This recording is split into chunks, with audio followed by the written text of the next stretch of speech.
안녕하십니까, 반갑습니다. 자, 이번 시간에는 헌법 문제에 대해서 검토를 해보도록 하겠습니다. 자, 1번 문제입니다. 법 단계설은 뭐냐면 헌법이 국가의 최고법이잖아요. 그러니까 헌법 밑에 법률, 법률 밑에 행정입법, 그리고 행정입법 밑에 자치법규로서 조례규칙이겠죠. 이걸 주장하신 분이 켈젠이라는 사람이에요. 그러니까 이제 학자를 물어보는 거니까 이렇게 켈젠이라는 사람이 법 단계설을 주장을 했다, 이렇게 이제 보시면 되고요. 칼 슈미트라는 분은 뭐 헌법학자입니다. 결단주의 헌법학자라고 그래서 헌법이란 실존하는 정치적 통일체를 주장했다, 이런 사람을 주장한 거고, 예링이라는 사람은 이제 권리의 이익성을 주장한 사람이고, 스멘트라는 사람은 이제 통합주의론자인데 잘 몰라도 돼요. 아무튼 켈젠만 좀 잘 아시면 될 것 같아요. 법 단계선을. 자, 그다음 넘어가시겠습니다. 그다음에 헌법 개정 절차에 대해서 옳지 않은 것은 무엇인가라고 이렇게 물어보고 있습니다.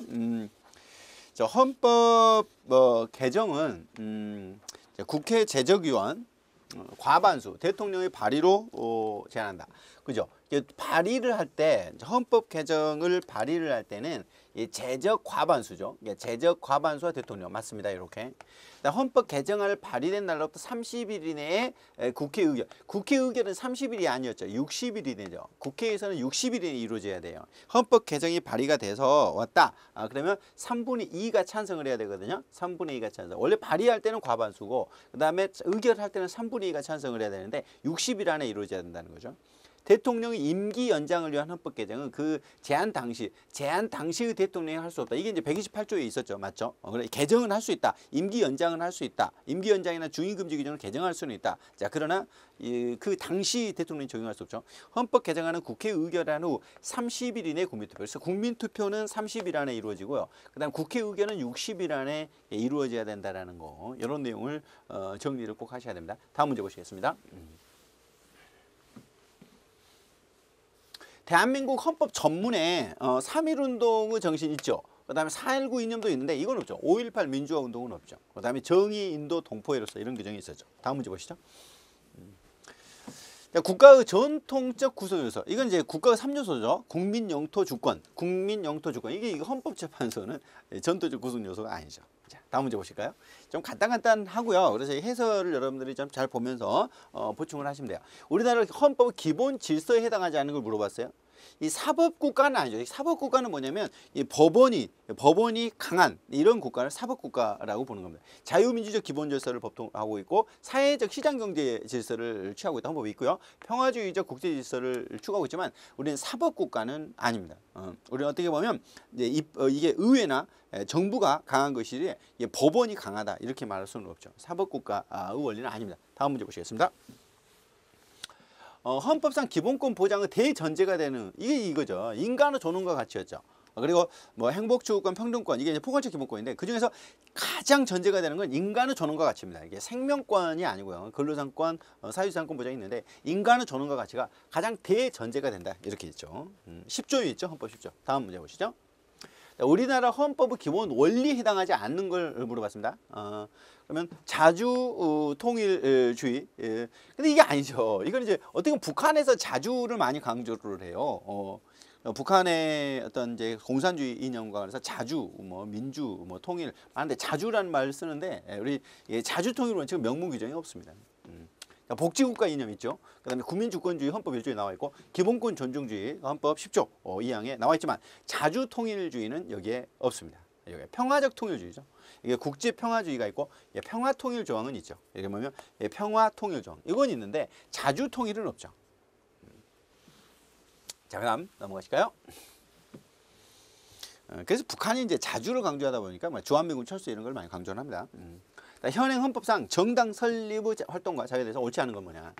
정당의 설립은 자유이며 복수 정당제는 보장이 된다. 그렇죠? 그다음에 정당은 그 목적, 조직, 활동이 민주적이어야 되죠. 자, 정당은 목적 활동이 민주적 기본에서 위배될 때 국회는 이제 국회가 아니죠. 이건 정부는 이렇게 돼 있어요. 정부는 이렇게 되죠. 정부는 헌법재판소에 제소를 할 수 있다. 이렇게 되어 있습니다. 그리고 국가는 법률이 정한 바에서 정당 운영에 관한 자금을 보조했다. 이게 이제 국고보조금과 이제 관련되어 있습니다. 요 내용을 이제 물어본 건데 위헌 정당 해산 제소를 누가 한다? 정부에서 한다라는 거죠. 정부에서.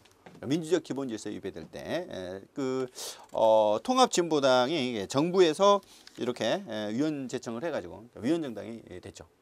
자, 다음 문제 보실까요?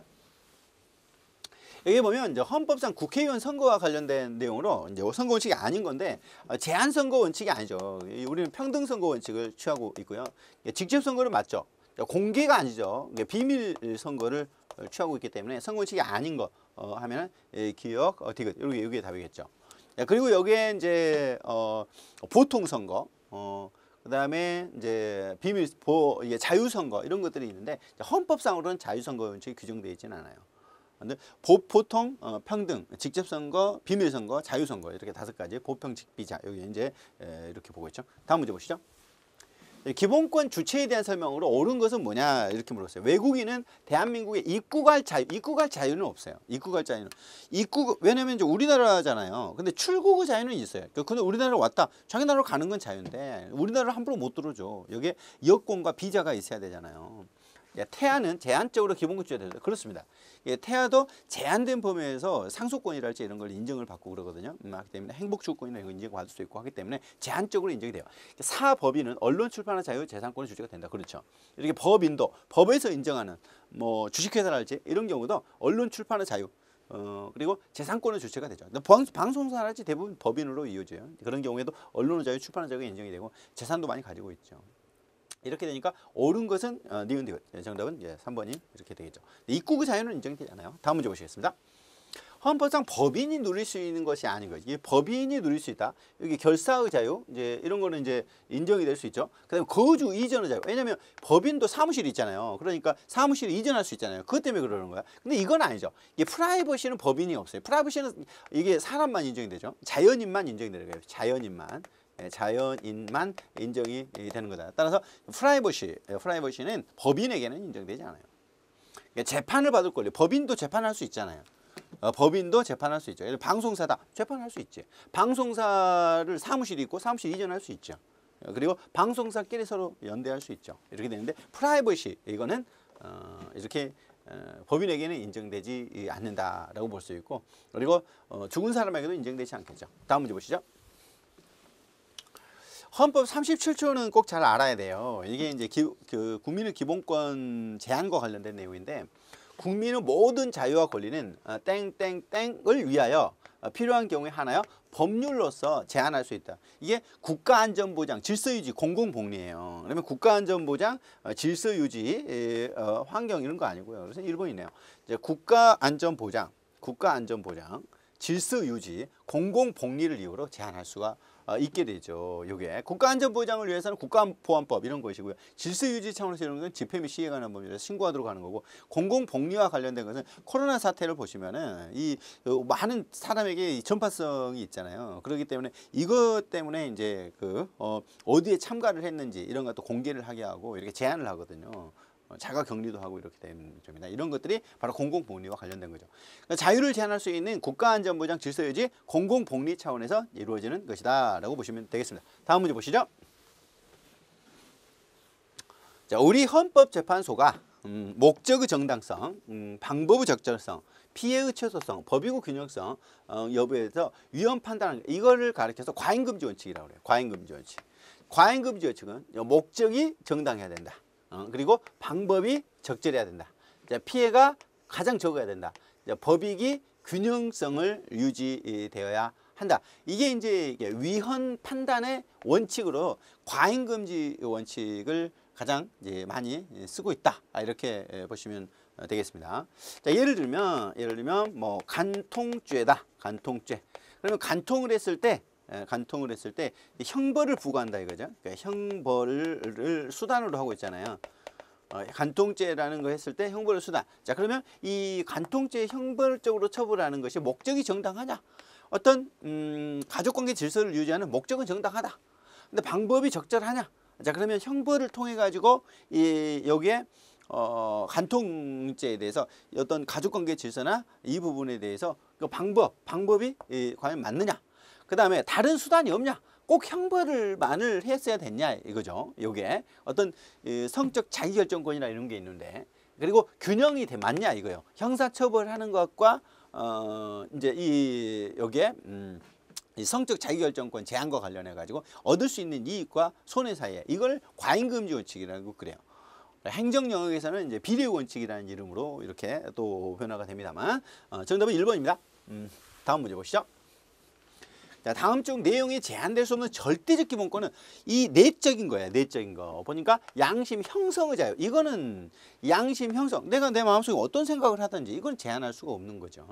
근데 교수 내용. 그러면 이제 가르치는 것은 표현해 버린 거잖아요. 예술도 표현해 버렸다. 종교적 양심에 따른 집중 거부. 이렇게 밖으로 나와서 표현하는 것은 이거는 상대적 기본권이라고 돼서 자유를 제한할 수 있지만, 양심 형성의 자유라고 해서 어떤 내부적으로만 이루어지는 것, 이런 것들은 제한할 수가 없죠. 다음 문제 보시죠. 현행헌법상 명문으로 규정되어 있는 기본권. 생명권은 명문으로는 없어요. 인정을 하고 있지만 인간다운 생활권 있죠. 34조에 있어요. 주민투표권 없고요. 이거는 이제 지방자치법이 있죠. 흡연권 이런 것도 명문 규정이 없어요. 인간다운 생활을 할 권리는 요게 헌법 34조에서 규정을 하고 있습니다. 다음 문제 보시죠. 신체의 자유에 대한 설명으로 옳지 않은 것은 뭐냐. 누구든지 법률에 의하지 않고는 체포, 구속, 압수수색 신문을 받지 않는다라고 규정되어 있죠. 헌법 11조에. 체포, 구속, 압수수색 시 적법한 절차에 따른 법관의 신청에 의한, 아니죠. 검사의 신청에 의한 법관이 발부한 영장이죠. 이 영장은 누가 신청해요? 검사가 신청해서 법관이 발부하죠. 경찰이 영장 신청권이 없어요. 영장 신청권이. 법관이 발부한 영장을 제시해야 된다. 이렇게 되죠. 그다음에 사법경찰관, 경찰은 현행범을 발견했을 경우에 영장 없이 체포할 수 있어요. 이거 현행범 체포라고 그래요. 이건 일반 사인도 현행범 체포는 가능하죠. 영장 없이. 모든 국민은 고문을 받지 않고 형사상 자기에게 불리한 진술을 강요되지 않는다. 이걸 진술거부권이라고 하고 자기부재 거부특권 이렇게 볼 수 있죠. 이게 신문하기 전에 진술거부권을 또 고지를 해줘야 되는 이런 제한이 있고요. 영장은요, 검사가 신청해서 법관이 발부한다. 이렇게 보시면 되겠네요. 다음 문제 보시죠. 자, 청구권적 기본권입니다. 다음 주 틀린 것은 청원은 구두로도 안 돼요. 예, 서면으로만 하도록 이렇게 되어 있습니다. 청원은. 재판 청구권은 신속한 재판을 벌일 권리도 포함합니다. 그렇죠. 이게 재판 청구권에는 신속 재판 원칙, 그다음 공개 재판 원칙 이런 거, 구술 재판 원칙.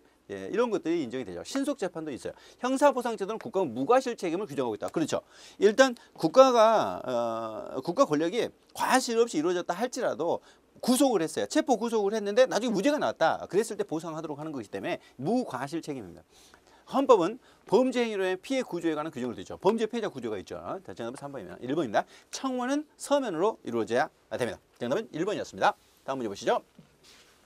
청구권적 기본권입니다. 이제 뭘 해달라 요구할 수 있는 게 청구권이지 않습니까? 다음 중 옳지 않은 것은, 국민은 국가기관에 청원할 때는 법률이 정한 바에 따라 문서로 해야 된다. 그렇죠. 이렇게 문서로 이루어져야 됩니다. 이 청원은 문서로, 구술로 안 돼요. 형사 피고인과 달리 형사 피의자에게는 형사보상 청구권이 없다. 그렇지 않아요. 형사 피고인이라는 것은 이제 형사 재판으로 들어와 있는 거예요. 이걸 이제 공소 제기가 돼가지고 형사 재판 중일 때 형사 피고인이라고 하고, 형사 피의자는 아직 재판이 진행되지 않은 거예요. 공소 제기 전, 지금 수사받고 있을 때 이걸 피의자라고 하는데, 이 피의자도 요게 공소 제기가 이루어지지 않는 불기소 처분이 이루어지잖아요. 자, 그러면 형사보상 청구할 수 있어요. 군인이 훈련 중에 받은 손해에 대해서 법률이 정한 보상 외에 이중배상 금지된다. 이렇게 되어 있습니다. 일단 그거 받았으면 또 받지 마라. 이런 거고. 재판 청구권에는 공정한 재판, 신속한 재판, 공개 재판 이 세 가지들이 다 포함되고, 이제 이 진술권도 이제 포함이 되겠죠. 답은 2번이네요. 다음 문제 보실까요? 청구권적 기본권에 속하지 않는 거. 1번이 답이네. 이거는 참정권은 바로 정치적 기본권이라고 봐야 돼요. 그렇기 때문에 이거는 청구권이 아니죠. 청원권 뭐 해달라. 재판 청구권, 재판해달라. 국가배상 해달라. 형사보상 청구권 뭐 이런 것들이 청구권이죠. 청원권, 재판 청구, 형사보상 청구, 국가배상 청구, 범죄 피해자 구조 청구권 이런 거고, 선거권, 공무단위권, 재판 청구 이런 건 정치적 기본권이기 때문에 청구권적 기본권이 아닙니다. 이게 정치적 기본권이죠. 다음 문제 보시죠. 사회적 기본권에 해당하는 걸 물어봤어요. 사회적 기본권에 여기 보이네요. 교육을 받을 권리. 근데 이제 권리인과 동시에 의무였죠. 이거는 사유재산권. 이거는 이제 자유권적 기본권이에요. 국가배상 청구권적 기본권이겠죠. 자, 이건 이제 직업의 자유라는 것은 어떤 재산과 관련된 내용으로서 이루어지는 것이기 때문에 자유권적 기본권입니다. 따라서 사회적 기본권으로서 교육을 받을 권리가 있죠. 이제 근데 교육은 권리인과 동시에 의무다. 이렇게 봤죠. 다음 문제 보시죠. 다음 중 기본권 중에 의무 성격이 동시에 권리이면서 기본권이면서 의무가 아닌 걸 물어봤어요. 환경권은 둘 다 됐죠. 근로 권리, 근로 의무 있죠. 근데 얘가 답이네. 이게 근로상권인 단체 행동권은 기본권은 되는데 의무는 아니에요. 이제 교육받을 권리, 교육의 의무 있죠. 근로 권리, 근로 의무, 환경보호 의무, 환경권 이렇게 되죠. 답은 3번이네요. 다음 문제 보시죠. 국회와 행정부 간의 관계에 대한 설명으로 옳지 않은 것은 뭐냐. 국회는 국무총리, 국무위원의 해임을 건의할 수 있다. 그죠? 건의만 할 수 있다고 그랬죠. 국회가 해임을 건의할 수 있을 뿐이지 해임을 의결할 수는 없더라. 자, 대통령은 국회에 출석하여 발언하거나 서한으로 의견을 표시할 수 있습니다. 그렇죠? 근데 대통령을 국회에 나와라 라고 국회에서 이렇게 요구할 수는 없지만 뭐 대통령에 가서 이렇게 할 수는 있어요. 자, 국회는 국정을 감사하거나 국정감사청 가능하고 국정사안 조사, 국정조사가 있죠. 국정감사권, 국정조사권 있어요. 대통령 국회에 의결된 법률안은 일부에 대해서 제의 요구할 수 있다? 안 되죠. 일부 제의 요구나 또는 수정하는 것도 안 되죠. 이 제의 요구할 때는 일부를 그러면 안 되고 또는 수정해서 그래도 안 된다는 거죠. 수정하지 않고 전부를 제의 요구를 해야 돼요. 다시 의결해라. 이렇게 이제 가야 되지. 일부 제의 요구 안 된다. 수정 제의 요구 안 된다. 이렇게 됐죠. 정답은 4번입니다. 다음 문제 보시죠. 헌법상 국회의원에 대한 내용으로 옳지 않은 것은 국회의원 수는 법률이 정하되 200인 이상으로 그렇죠. 지금 현재는 300명인데 200명 이상이면 돼요. 헌법상으로 200명 이상이면 됩니다.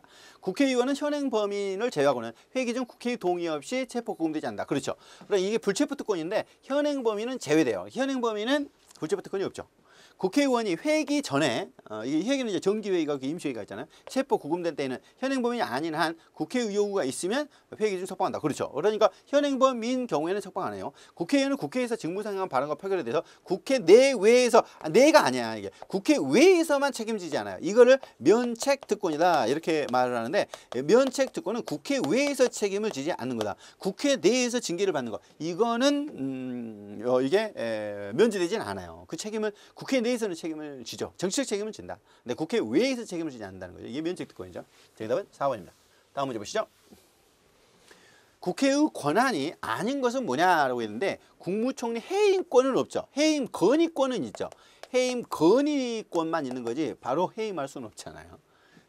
국군 외국파면 동의권. 예전에 이라크 파견할 때 동의했어요. 예산안 심의 확정권. 그래서 예산안을 의결을 하면은 이게 회기년도 개시 30일 전까지 해야 되잖아요. 국회의원 제명권. 국회의원 제명권이 있죠. 국회가. 근데 국무총리 해임권은 없죠. 자, 국회의원은 뭐 탄핵소추 이런 거는 대상은 아니지만 국회 내에서 해임될 수는 있죠. 다음 문제 보시죠. 탄핵소추에 관한 설명으로 옳지 않은 것은 뭐냐. 대통령이 그 직무에 있어서 헌법이나 법률에 위배된 데는 탄핵소추 대상이 된다. 그렇죠. 박근혜 전 대통령 그리고 노무현 전 대통령이 이렇게 탄핵소추 대상이 됐죠. 대통령에 대한 탄핵소추는 국회의 제적의원 3분의 2 이상의 찬성이 있어야 의결된다. 그렇죠. 이게 발의는 과반수인데 이 의결은 3분의 2가 찬성을 해야 되죠. 대통령이 탄핵소추 의결을 받을 때는 국무총리, 법률위 장관, 국무위원 순으로 권한을 대행하죠. 그렇죠. 국무총리 가고 국무총리도 이제 할 수 없다. 그럼 법률위 장관, 기획재정부 장관이 이제 제1부총리거든요. 부총리요. 그다음에 이어지는 거야. 탄핵 결정으로 공직에서 파면되면 민사상 책임은 제하나 형사상 책임 면제다. 아니죠. 형사상 책임 졌잖아요. 박근혜 전 대통령. 형사 책임을 지죠. 탄핵 결정인데 공직에서 파면되면은 이거는 뭐 불소추 특권 인정이 안 되기 때문에 형사상 책임도 면제되지 않습니다. 이거는 재직 중에 한해서 불소추 특권만 인정이 되는 거예요. 답은 4번이 됩니다. 다음 문제 보실까요? 국회의 권한으로 옳은 거. 국회의 권한으로 옳은 거. 국회의 권한이죠. 탄핵 심판권은 누가 하는 거예요? 헌법재판소죠. 헌법재판소의 권한이지 국회의 권한 아니죠. 권한쟁의 심판권도 여기 있죠. 그 다음에 긴급명령 승인권, 그 다음에 명령규칙 최종심사권인데 요게 국회의 권한이고요. 여기 명령규칙 최종심사권은 대법원이 갖고 있죠. 법률이 헌법 위반되는 이제 심사권, 이거는 이제 헌법재판소지만 명령규칙에 대한 최종심사권은 대법원이 갖고 있거든요. 그러면 긴급명령에 대한 승인권, 긴급명령이라는 것은 국회가 지금 이제 모인 것이 불가능할 때 법률적 효력을 가진 명령을 발할 수 있는 거였잖아요. 근데 승인권을 행사를 합니다. 국회에서. 다음 문제 보시죠. 헌법상 국회의원 권리 의무 관해서 옳지 않은 건 뭐냐? 법률이 정한 직을 겸할 수 없다라고 하고 있는데 뭐 그렇죠. 이렇게 일단 법률이 정한 직, 법률이 하지 마라 하는 건 못하죠. 국가이익을 우선하여 양심에 따라 직무를 해야 되고 현행범인이라도 회기 중에는 국회의 동의 없이 체포금되지 아니한다. 아니라는 거예요. 이게 현행범인은 불체포 특권이 없어요. 그렇기 때문에 현행범이라면 이렇게 국회의 동의 없이 체포할 수 있지요. 그리고 국회는 직무상 행한 발언 표결에 관해서 국회 외에서, 그렇죠? 국회 내가 아니라 외에서 책임을 지야 한다. 이걸 면책특권이라고 하죠. 불체포특권, 국회의원 불체포특권은 현행범인에게는 인정되지 않는다는 논점이었습니다. 다음 문제 보시죠. 자, 국회에 관한 권한으로 옳지 않은 것은 뭐냐 물어봐요. 국회의원이 회기 전에 현행범으로 체포됐어요. 구금된 경우라도 국회의 요구가 있으면 회기 중에 석방해야 한다. 그렇지 않다는 거예요. 요게 이 현행범인을 제외하고 이렇게 돼 있단 말이에요. 그래서 현행범인으로 체포되었다면 국회 요구가 있더라도 석방 안 할 수 있는 거죠. 현행범인을 제외하고 이렇게 국회 요구에 있을 때 석방한다고 이렇게 돼 있거든요. 그다음에 제적 과반수 출석 과반 찬성, 이게 이제 그 법률 의결하는 거거든. 근데 가부동수면 부결되죠, 그죠? 가부동수 부결됩니다. 출석 과반수 찬성이 있으면 국회에 공개하지 않을 수 있다. 그래서 비공개의 경우는 출과찬이에요, 그냥 출과찬. 그다음 국회는 선전포고에 대한 동의권을 갖고 있죠, 맞습니다. 그러니까 정답은 1번인데, 국회에 관한 권한 잘 정리 꼭 하셔야 됩니다. 불체포특권 또 면책특권 이런 거. 다음 문제 보시죠. 헌법 내용에 대해서 옳은 건 뭐냐? 국회 외의 국가기관이 법규를 제정하는 것은 위헌이다. 아니죠. 국회 외의, 예를 들면 대통령이 대통령령을, 총리가 총리령을, 각부 장관이 부령을, 이거 뭐 위헌이 아니죠. 그다음 국회는 정부의 동의 없이 정부가 제출한 지출 예산 각항의 금액을 증가할 수 있다 하고 있는데, 함부로 증가할 수 없죠. 이게 함부로 증가를 하면은 안 됩니다. 이건 헌법에 나와 있습니다. 정부의 동의 없이 국회가 함부로 막 증액하거나 그러면 안 됩니다. 국방부 장관 현역 군인의 신분을 유지할 수 있다? 안 되죠. 국방부 장관은요, 현역 군인을 면하고 이렇게 해야 되니까요.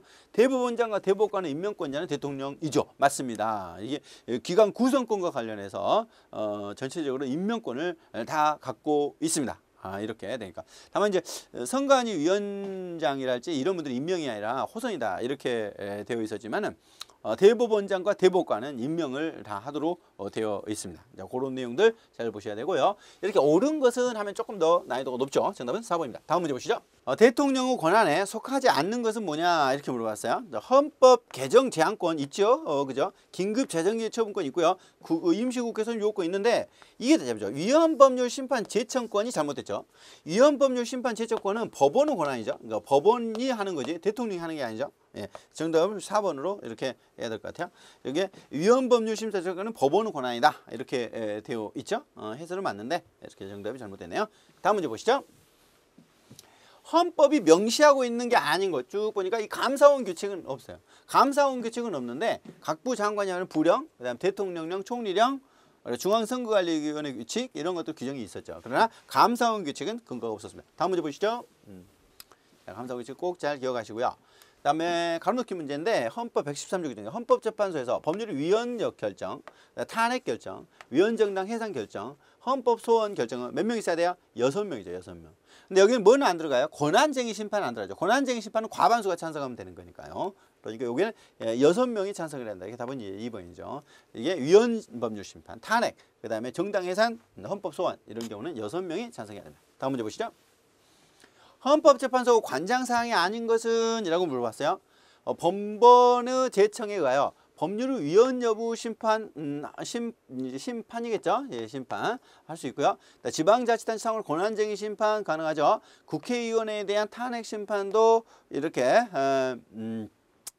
이제 가능 이제 안 되죠. 이게 안 되죠. 이게 왜냐면 국회의원은 안 되죠. 탄핵 심판은 있는데 국회의원 탄핵 심판 대상 아니에요. 법률에 의한 위헌 헌법 소원 되죠. 예, 법률에 대한 헌법 소원 이게 이제 그 위헌 소원형 헌법 소원 이렇게 돼 있잖아요. 68조 2항인데 국회의원은 탄핵 심판 대상이 아니에요. 국회 내에서 어떤 제명은 가능한데 국회의원에 대한 탄핵 심판은 대상이 되지 않습니다. 여기에 조금 꽈죠. 정답은 3번이네요. 다음 문제 보시죠. 헌법 재판에 대한 설명으로 옳은 건 뭐냐? 헌법은 헌법재판소장 임기를 5년으로 규정을 하고 있다는데 6년이죠. 헌법재판소 재판관 6년이라고 있잖아요. 헌법재판은 전심 절차로 행정심판을 거쳐야 한다 하고 있는데 이제 이거는 반드시 거쳐야 하는 건 아니에요. 헌법재판 전에 뭐 행정심판을 반드시 다 거쳐야 할 필요성이 있는 건 아닙니다. 헌법재판소는 지방자치단체 상호를 권한쟁의심판을 관장한다. 그렇죠. 이 지방자치단체도 국가기관이기 때문에 지방자치단체 상호가 뭐 서울특별시와 경기도상호 간에 권한쟁의가 있으면 이 권한쟁의심판을 하는 거죠. 탄핵하는 6명이죠. 6명 이상이 찬성해야지 5명 갖고는 안 됩니다. 헌법재판소장 임기는 6년 그리고 이무적 전치라고 그래서 행정심판을 반드시 번뜩 거쳐야 되는 것이 아니라 거칠 수 있다. 행정심판 거치고 와도 되고 안 거치고 와도 되는 것이죠. 자, 다음 문제 보실까요? 헌법 규정상 헌법재판소가 관장하는 사항으로 옳은 것 이렇게 물어봤습니다. 보면 위헌, 위법, 명령심사권 이 명령심사권은요 이게 대법원에서 갖고 있습니다. 대법원이고요. 선거와 관련된 선거소송 이거 법원에서 하는 거죠. 법원이 하는 거고요. 지방자치단체 상호의 권한 이게 답이네, 그죠? 지방자치단체 상호의 권한쟁의 심판은 헌법재판소예요. 재판에 대한 헌법소원은 안 되게 돼 있어요. 이 재판 헌법소원은 금지가 됩니다. 헌법소원은 되는데 재판에 대한 헌법소원은 안 된다라고 보고 있습니다. 이거는 이제 법원에 대한 침해가 될 수 있기 때문에 재판 헌법소원 부정 이렇게 정리하시면 되겠고, 정답은 3번입니다. 다음 문제 보시죠. 헌법재판소에 관한 권한으로 설명으로 옳지 않은 것은 뭐냐? 포괄적인 재판권과 사법권을 가진다. 뭐 이렇게 보고 있는데 이거는 이제 법원이죠. 포괄적인 재판권은 법원이 갖는 거죠. 그죠? 법원이 하는 거지. 이게 헌법재판소가 아니죠. 헌법 규정에 대해서 위헌 심사를 할 수 없다. 그러죠. 이게 법률에 대해서 하는 거지 헌법에 대해서는 위헌 심사 안 되죠. 그 다음에 권력 행사 불행사로 기본권 침해된 헌법소원 청구할 수 있죠. 68조 1항입니다. 이게 헌법재판소법. 법률이 헌법에 위반되는가 여부는 재판은 선제가 되었을 때 법관은 직권 또는 당사 신청해서 위헌변 심판 제청하다. 그래서 맞았고요. 포괄적인 재판과 사법권은 법원의 권한이고 헌법재판소 권한이 아니어서 1번이 답이 되겠네요. 다음 문제 보시죠. 자, 여기까지 해서 우리 이제 헌법 문제를 알아봤습니다. 헌법 문제를 봤고요. 우리 다음 시간에 우리 이제 민사법 이렇게 들어가도록 하죠. 네, 수고하셨습니다.